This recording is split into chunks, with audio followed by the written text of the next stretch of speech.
I think their motivation is both strategic and financial motivation.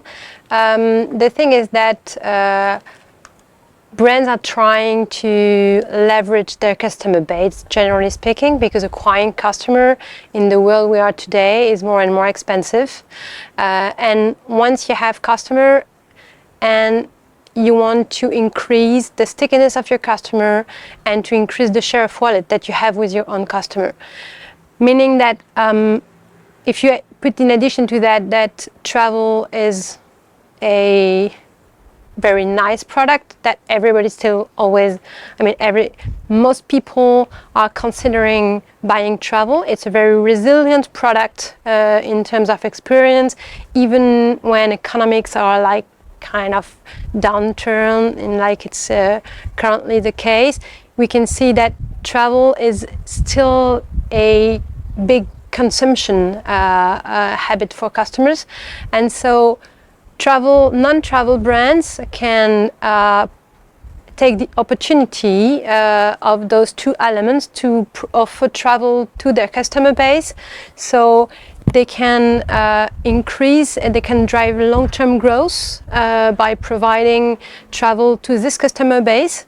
And they can also, in addition to that, increase the type of loyalty they can bring to them, loyalty programs with more diverse product where you can earn or redeem rewards in terms of loyalty, and that brings a lot of business and growth opportunity for those brands. I think it's already the case. Many very well-known travel companies like Expedia or Hopper are already powering huge non-travel brands, mainly in the US. You have Walmart, you have historically Chase Travel started with Expedia before launching their own travel product in 2022.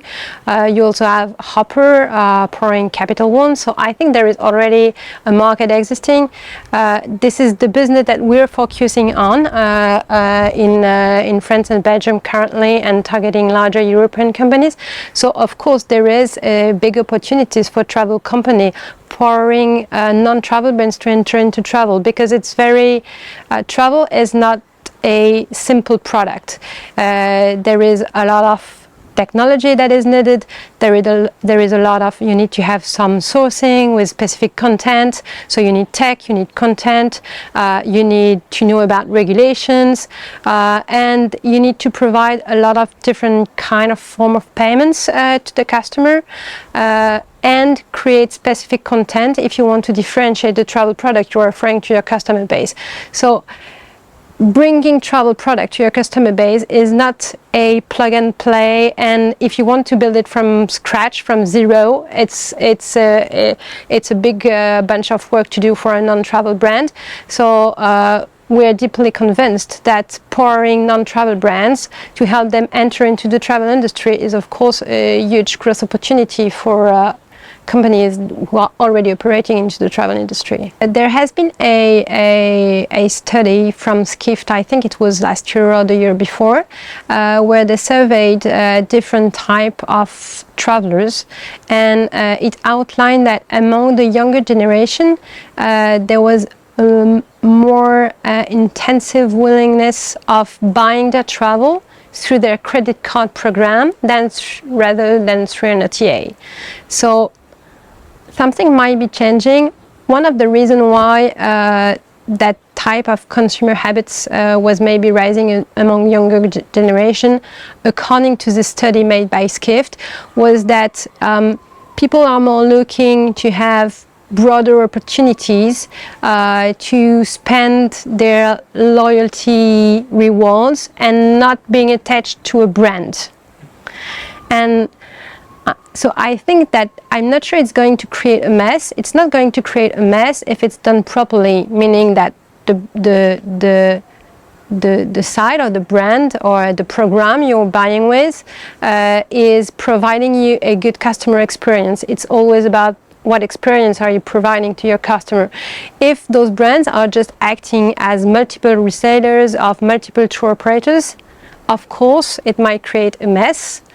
But if the customer is coming to a brand or a card or a retailer platform he's used to use, and then he can access to some travel offers which are under and which are branded into the brand he already knows, which are integrated into the loyalty program he already uses, and which are serviced in a consistent environment under the brand name. I don't see any reason why it would create a mess. I think the key differentiation factor will more be about how those brands are going to differentiate themselves by providing their customer base some specific products and some specific experience or some specific services or fintech services. So how are all those platforms going to provide specific and differentiated experiences to their customer base? But it won't create a mess if it's done properly and fully integrated into the travel brand platform. If you look at the share of customers who are willing to buy through a travel brand, it's higher among all the generation. And also, if you look at customers willing to buy at a traditional retail and let's say brick and mortar travel agency, it will be higher among all the generation and all the people.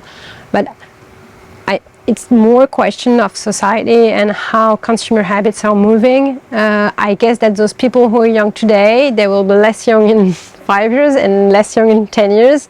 And so they will be used to have different way of consuming. I don't think that the traditional retail business is dead. I think that the traditional retail business will remain because it's offering something different. It's offering a different experience. People who cross the door of a travel agency, they're looking for something different. They're looking for insurance, they're looking for reinsurance, they're looking for a human relationship. Is this going to disappear?